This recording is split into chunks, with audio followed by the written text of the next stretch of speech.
Asambleas de Dios, ríos de vida. Vamos a estar en Puerto Asís, Putumayo y en Mocoa. Bueno, ahora la otra pregunta. Queda un desafío. El que quiere ir a Uruguay, a Montevideo, Uruguay, en el mes de marzo. Todo el libro de Romanos. Entonces, ahí está. El que quiere ir a Montevideo, Uruguay, todo el libro de Romanos. En el mes de marzo viajamos. Bueno, amén. Bueno, vamos a ir a la palabra del Señor. Quiero invitarles para que abramos la palabra del Señor en el libro de Hechos, capítulo 13, versículo 4. Hechos 13, 4.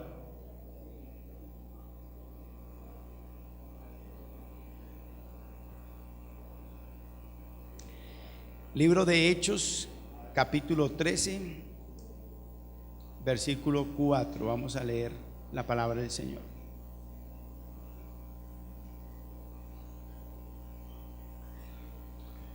Ellos entonces, enviados por el Espíritu Santo, descendieron a Seleucida y de allí navegaron a Chipre. Y llegados a Salamina, anunciaban la palabra del Señor, la palabra de Dios en la sinagoga de los judíos. Tenían también a Juan de ayudante, y habiendo atravesado toda la isla de Pafos hasta Pafos, hallaron a cierto mago falso, profeta judío llamado Bar Jesús, que estaba con el procónsul Sergio Paulo, varón prudente. Este, llamando a Bernabé y a Saulo, deseaba oír la palabra de Dios, pero le resistía Elimas el mago, pues así se traduce su nombre, procurando apartar de la fe al procónsul. Entonces Saulo, que también es Pablo, lleno del Espíritu Santo, fijando en él los ojos, dijo: oh, lleno de todo engaño y de toda maldad, hijo del diablo, enemigo de toda justicia, ¿no cesarás de trastornar los caminos rectos del Señor? Ahora pues, he aquí, la mano del Señor está contra ti, serás ciego y no verás el sol por algún tiempo. E inmediatamente cayeron sobre él oscuridad y tinieblas, y andando alrededor buscaba quien le condujese de la mano. Entonces el procónsul, viendo lo que había sucedido, creyó, maravillado de la doctrina del Señor. Habiendo zarpado de Pafos, Pablo y sus compañeros arribaron a Perge de Panfilia, pero Juan, apartándose de ellos, volvió a Jerusalén. Ellos, pasando de Perge, llegaron a Antioquía de Pisidia y entraron en la sinagoga un día de reposo y se sentaron. Y después de la lectura de la ley y de los profetas, los principales de la sinagoga mandaron a decirles: varones hermanos, si tenéis alguna palabra de exhortación para el pueblo, hablad. Entonces Pablo, levantándose, hecha señal de silencio con la mano, dijo: varones israelitas y los que teméis a Dios, oíd. El Dios de este pueblo de Israel escogió a nuestros padres y enalteció al pueblo, siendo ellos extranjeros en tierra de Egipto, y con brazo levantado los sacó de allá. Y por un tiempo como de 40 años los soportó en el desierto, y habiendo destruido 7 naciones en la tierra de Canaán, les dio en herencia su territorio. Después, como por 450 años, les dio jueces hasta el profeta Samuel. Luego pidieron rey, y Dios le dio a Saúl, hijo de Cis, varón de la tribu de Benjamín, por 40 años. Quitado este, levantó por rey a David, de quien dio también testimonio diciendo: he hallado a David, hijo de Isaí, varón conforme a mi corazón, quien hará todo lo que yo quiero. De la descendencia de este, y conforme a la promesa, Dios levantó a Jesús el Salvador, a Israel. Antes de su venida predicó Juan el Bautista de arrepentimiento a todo el pueblo de Israel. Mas cuando Juan terminó su carrera, dijo: ¿qué pensáis que soy? No soy yo él, mas he aquí viene tras mí uno de quien no soy digno de desatar el calzado de los pies. Varones hermanos, hijos de Abraham, y los que entre vosotros teméis a Dios, a vosotros es enviada la palabra de esta salvación. Porque los habitantes de Jerusalén y sus gobernantes, no conociendo a Jesús, ni las palabras de los profetas que se leen todos los días de reposo, las cumplieron al condenarle. y sin hallar en él causa digna de muerte, pidieron a Pilato que le matase. Y habiendo cumplido todas las cosas que él estaban escritas, quitándolo del madero, lo pusieron en el sepulcro. Mas Dios le levantó de los muertos, y él se apareció durante muchos días a los que habían subido juntamente con él a Galilea, a Jerusalén, los cuales ahora son los testigos ante el pueblo. Y nosotros también os anunciamos el evangelio de aquella promesa hecha a nuestros padres, la cual Dios ha cumplido a los hijos de ellos, a nosotros, resucitando a Jesús, como está escrito también en el Salmo 2: mi hijo eres tú, yo te he engendrado hoy. Y en cuanto a que le levantó de los muertos para nunca más volver a haber corrupción, lo dijo así: os daré las misericordias fieles a David. Por eso dice también en otro salmo: no permitirás que tu santo vea corrupción. Porque la verdad, David sirvió a su propia generación según la voluntad de Dios, durmió y fue reunido con sus padres y vio corrupción. Mas ahora a quien Dios levantó no vio corrupción. Sabe pues esto, varones hermanos, que por medio de él se os anuncia el perdón de pecados, y que de todo aquello de que por la ley de Moisés no pudieseis ser justificados, en él es justificado todo aquel que cree. Mirad pues que no venga sobre vosotros lo que está dicho en los profetas: mirad, oh menospreciadores y asombrados, y desapareced, porque yo hago una obra en vosotros en vuestros días, obra que no creéis si alguien os la contare. Cuando salieron ellos de la sinagoga de los judíos, los gentiles les rogaron que el siguiente día de reposo les hablasen de aquellas cosas. Y despedida la congregación, muchos de los judíos y de los prosélitos piadosos siguieron a Pablo y a Bernabé, quienes hablándoles les persuadían a que permaneciesen en la gracia de Dios. El siguiente día de reposo se juntó casi toda la ciudad para oír la palabra de Dios. Pero viendo los judíos la muchedumbre, se llenaron de celos y rebatían lo que Pablo decía, contradiciendo y blasfemando. Entonces Pablo y Bernabé, hablando con denuedo, dijeron: a vosotros a la verdad era necesario que se os hablase primero la palabra de Dios, mas puesto que la desecháis y no os juzgáis dignos de la vida eterna, he aquí nos volvemos a los judíos. Porque así nos ha mandado el Señor, diciendo: te he puesto para luz de las naciones, a fin de que seáis para salvación hasta lo último de la tierra. Los gentiles, oyendo esto, se regocijaban y glorificaban la palabra del Señor, y creyeron todos los que estaban ordenados para vida eterna. Y la palabra del Señor se difundía por toda aquella provincia. Amén.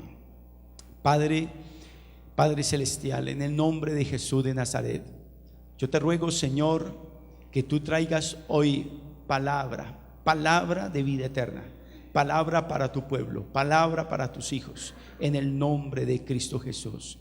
Muchas gracias, Señor. Amén.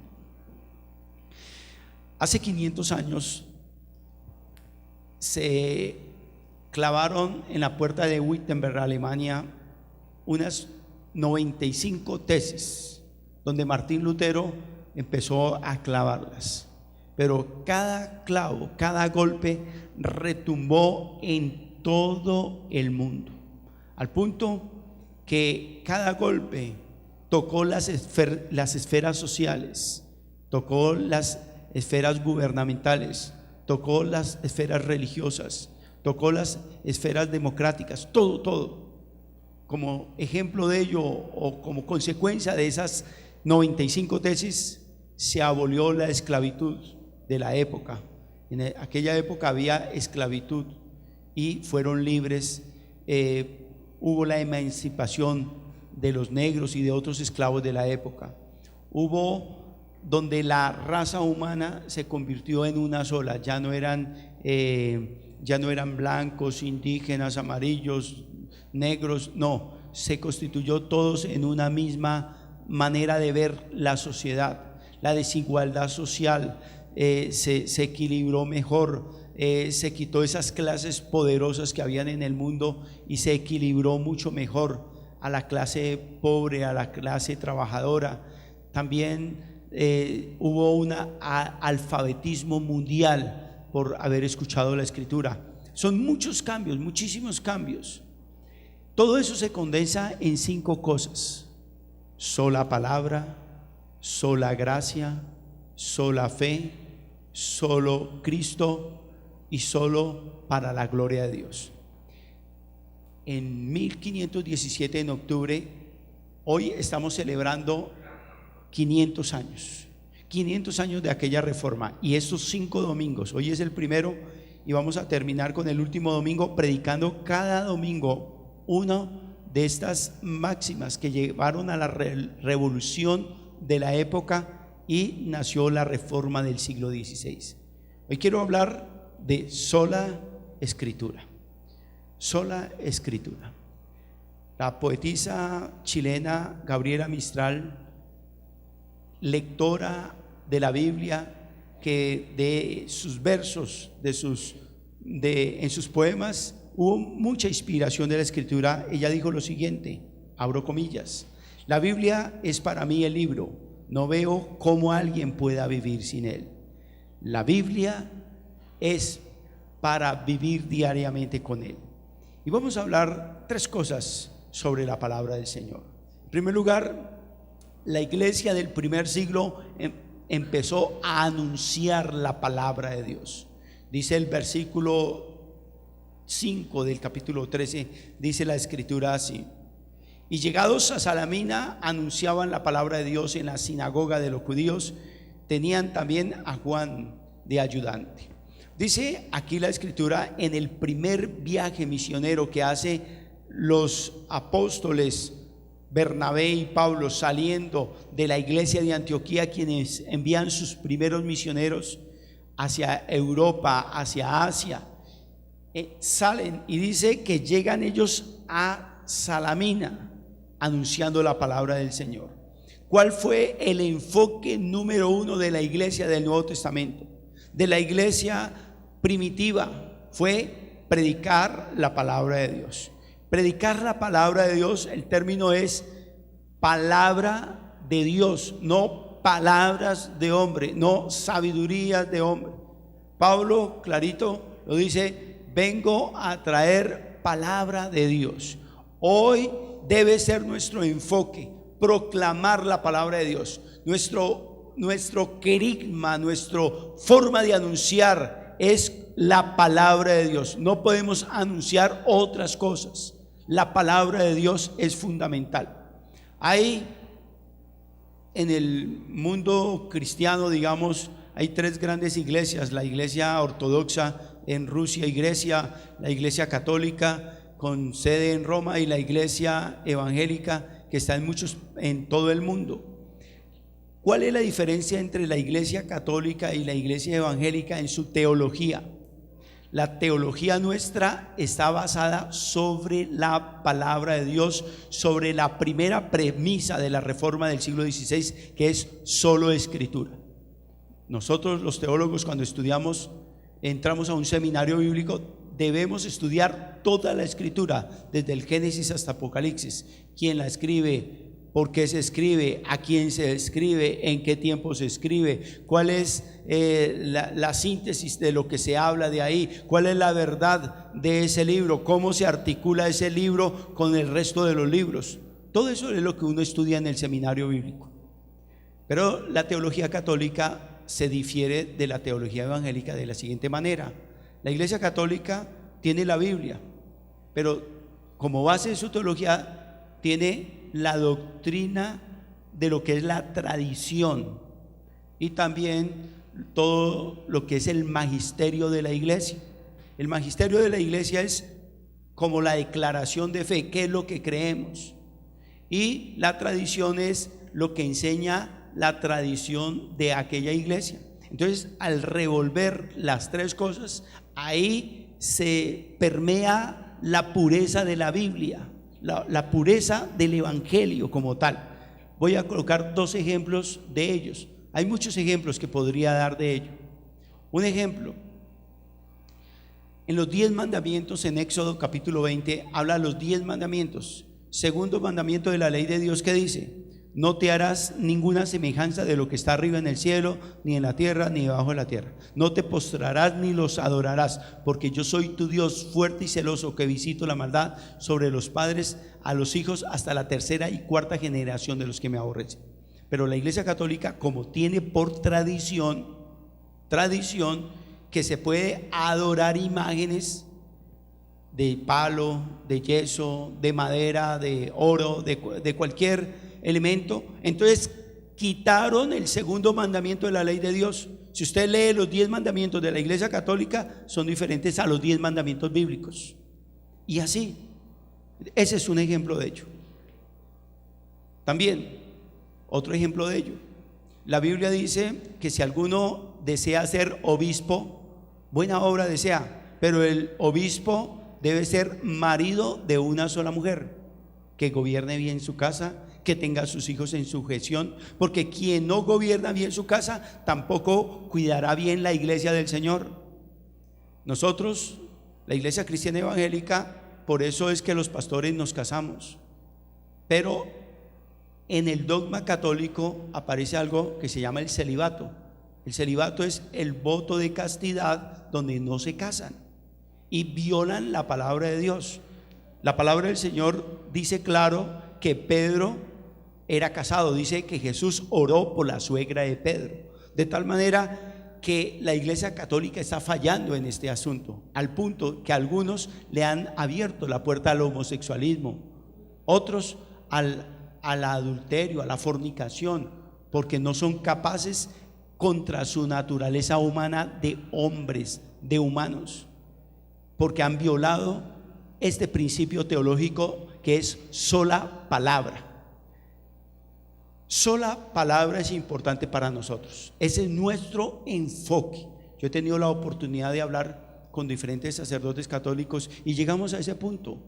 Esa es la diferencia de nuestra teología, que ellos la basan sobre 3 fuentes: la Biblia, el magisterio de la iglesia y la tradición, mientras que nosotros sobre sola palabra, porque nos mantenemos firmes en sola palabra, que es una de las columnas de la reforma del siglo XVI. Nuestro enfoque es: predique la palabra. También la palabra está acompañada mediante la acción del Espíritu Santo, la acción del Espíritu Santo. Dice la Escritura que cuando Pablo predicaba al procónsul, estaba Elimás el mago, un mago que estaba obstaculizando que la palabra de Dios se predicara. Y Pablo le dice: hijo del diablo, de todo engaño, ahora vas a quedar ciego por obstaculizar la palabra de Dios. Y quedó ciego, dice la Escritura. Y por haber quedado ciego, dice que el procónsul creyó. De tal manera que la palabra del Señor no es solo palabra, no es solo palabra logos, palabra escrita, sino que es palabra rema, palabra viva, que lo que dice la Escritura a la hora de promulgarla, a la hora de aplicarla, tiene poder. La Biblia dice: en mi nombre echarán fuera demonios, de tal manera que usted puede, en nombre de Jesús de Nazaret, expulsar un demonio. La Escritura dice: en mi nombre pondrán la mano sobre los enfermos y estos sanarán. Y eso es la aplicabilidad bíblica. Nosotros podemos hacer uso de la palabra de Dios y aplicarla, y Dios va a respaldar, así como Dios respaldó a Pablo contra aquel mago. Así mismos el Señor nos respalda. Solo la palabra nos empodera, nos fortalece frente a la tentación, frente a las cadenas de pecado, frente a cualquier cosa. Solo la palabra nos da la fuerza y el poder. También la palabra es aplicable a todo lugar geográfico. En este caso, en Salamina, pero también es aplicable en Tuluá, en cada departamento de Colombia y en todo el mundo. La palabra de Dios es aplicable a su familia, a nuestras familias, a nuestros vecinos. Hoy el Señor quiere que nosotros anunciemos la palabra como la hizo Pablo, como la hizo Bernabé. Hoy quiere que usted sea un predicador de la palabra del Señor, que usted sea un padre espiritual, que predique la palabra de Dios a sus amigos, a sus vecinos. ¿Quién va a leer la Biblia? La gente la va a leer a través de nuestra vida, a través de nuestro testimonio, a través de lo que nosotros somos. Dios quiere transformar las naciones.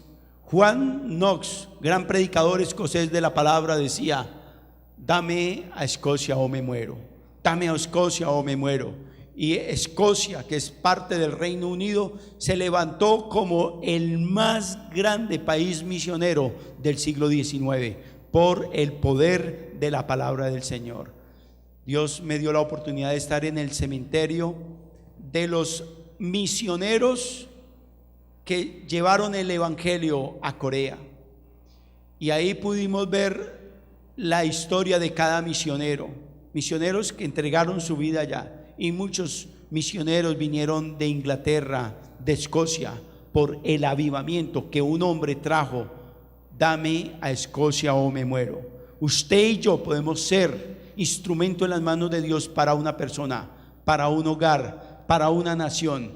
Podemos ser instrumento como lo fue Martín Lutero al traducir la Biblia al alemán, el idioma vernáculo de ellos. Dios lo usó. En segundo lugar, dice que deseaban oír la palabra del Señor.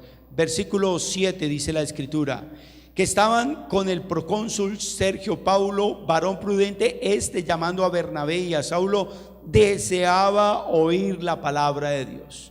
Deseaba oír la palabra de Dios. La palabra es deseada, quiere que se le explique, quiere que se le enseñe. Hoy hay mucha baratija que se vende, baratijas, diciendo que es palabra de Dios, lo cual no es verdad. Hay muchas falsedades, hay mucha oscuridad en lo que es la palabra de Dios. Alguien dijo que la Biblia decía: ayúdate porque yo te ayudaré. Y yo dije: ¿y en qué versículo está? Pues yo que he leído toda la Biblia lo sé, que la Biblia no lo dice. Entonces yo le dije a la persona: eso no dice la Biblia. Dice: no, pero yo lo he escuchado que en algún versículo está. Y no. Otra vez tenía una discusión, o no tanto una discusión sino una charla, porque me invitaron al Día de la Madre en una escuela pública y nos sentaron a almorzar junto con el sacerdote católico, porque él hizo la misa y yo di un mensaje sobre la palabra de Dios, sobre la madre, y nos sentamos a charlar. Y él me dijo: la Virgen es nuestra intercesora. Le dije: eso no dice la Biblia. Y él dijo: eso dice la Biblia. Le dije: lo reto. Si usted me encuentra un solo versículo donde diga que la Virgen es la intercesora nuestra, yo me vuelvo católico. Y se lo sostengo sobre todo este grupo de personas. Me dijo: se lo busco. No volvió, nunca más volvió, porque no existe, ese versículo no existe, ¿cierto? Entonces es importante nosotros entender que hay personas que quieren oír la palabra, pero la palabra de Dios, no una serie de cuentos, no una serie de fábulas, es la palabra de Dios, que es muy importante para nosotros. La palabra produce fe en la sociedad cuando lo que se dice y se aplica da un resultado. Eso produce fe. El procónsul se convirtió porque oyó y vio. Oyó cuando Pablo dio una sentencia y vio cuando el mago quedó ciego, ¿cierto? Entonces es la gracia de Dios. Muchas personas van a creer por el milagro, porque al predicar la palabra del Señor se van a convertir. En una tribu indígena en el Chocó, todavía recuerdo unos que se convirtieron, fue por Dios en su gracia usándonos en milagros, en sanidad divina, ¿cierto? Esa es la gracia de Dios. Hay que predicar la palabra, pero con el poder, con la fuerza que de ella emana. Hay muchas personas que creerán la palabra de Dios por la eficacia de ella. Hay muchos intelectuales en el mundo que han oído la palabra y han creído la palabra. La palabra de Dios ha sido fuente de inspiración para ellos. Isaac Newton, fiel creyente de la palabra de Dios. Crawford Lowe, el que descubrió la anestesia también era creyente en la palabra de Dios. Blaise Pascal, el que inventó la teoría sobre todo lo que es las probabilidades, la calculadora y todo eso, también era cristiano. Adam Smith, cristiano, un economista moderno, todos ellos en aplicar la palabra de Dios. Nosotros somos llamados a aplicar la palabra del Señor.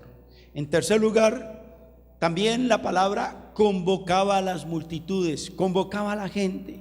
Dice el versículo 44, dice la escritura: al siguiente día de reposo se juntó casi toda la ciudad para oír la palabra de Dios. Casi toda la ciudad se reunió.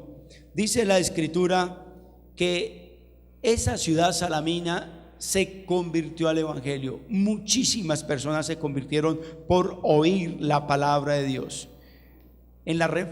Cuando llegaron el pueblo de Israel después de 70 años de cautiverio, Dios usó a 3 personas para restaurar la nación.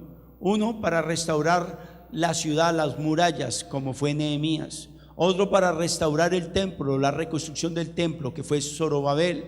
Pero Dios usó a uno para la restauración moral a través de la predicación de la palabra, el cual fue Esdras. Esdras pudo recomponer la sociedad, esa nación que venía después de 70 años de cautiverio. Hoy Dios quiere que a través de la palabra de Dios convoquemos. Y dice que Esdras, mientras leía, dice que todo el pueblo desde la mañana hasta la noche no se iban, sino que escuchaban y pedían perdón a Dios. Perdón a Dios porque habían abandonado al Dios de sus padres, habían abandonado al Dios de Abraham, de Isaac, de Jacob. Hoy Dios quiere que nos congreguemos alrededor de la palabra de Dios. En el lado del Amazonas hay unas tribus indígenas que fueron misioneros cristianos y les llegó la palabra de Dios. Al llegar la palabra de Dios, llegó la igualdad, llegó el respeto, llegó la no corrupción. ¿Por qué muchas tribus indígenas le abrieron la puerta a la guerrilla, a las FARC? ¿Por qué hubo reclutamiento? ¿Por qué sembraron coca?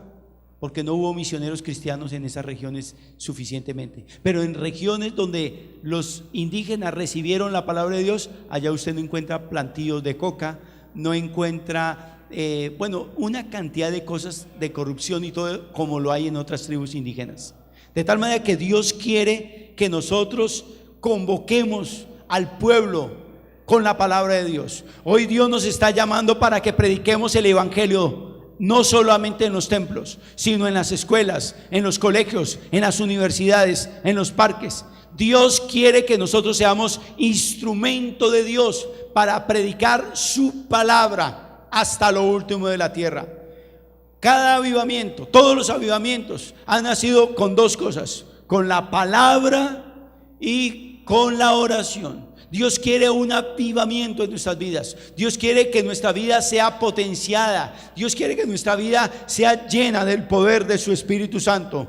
3 cosas que tenemos que tener en claro: hay que anunciar la palabra, hay que desear oír y predicar la palabra, y también hay que convocar para predicar la palabra a las diferentes personas.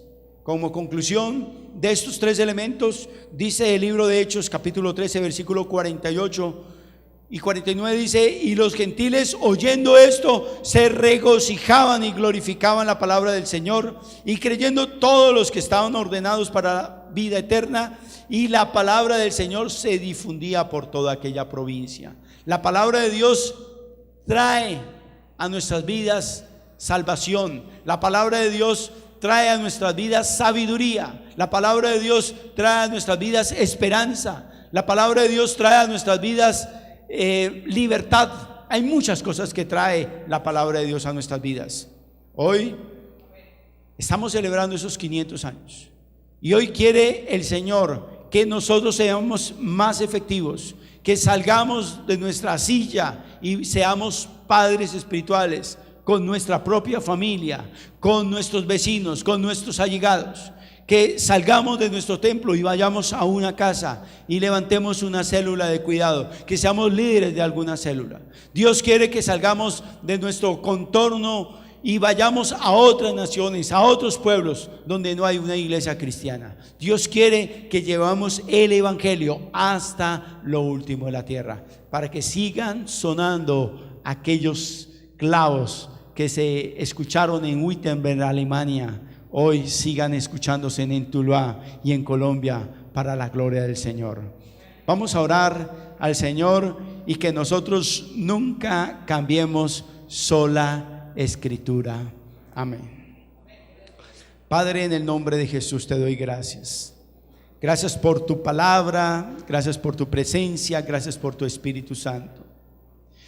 Oh Dios, te ruego, Padre, en el nombre de Jesús.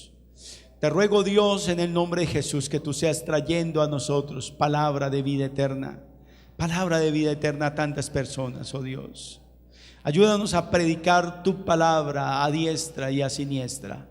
Oh Señor, te lo ruego en el nombre de Jesús. Muchas gracias, Padre. Te alabo y te bendigo en el nombre de Jesús. Amén. Oh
Asambleas de Dios, Ríos de Vida.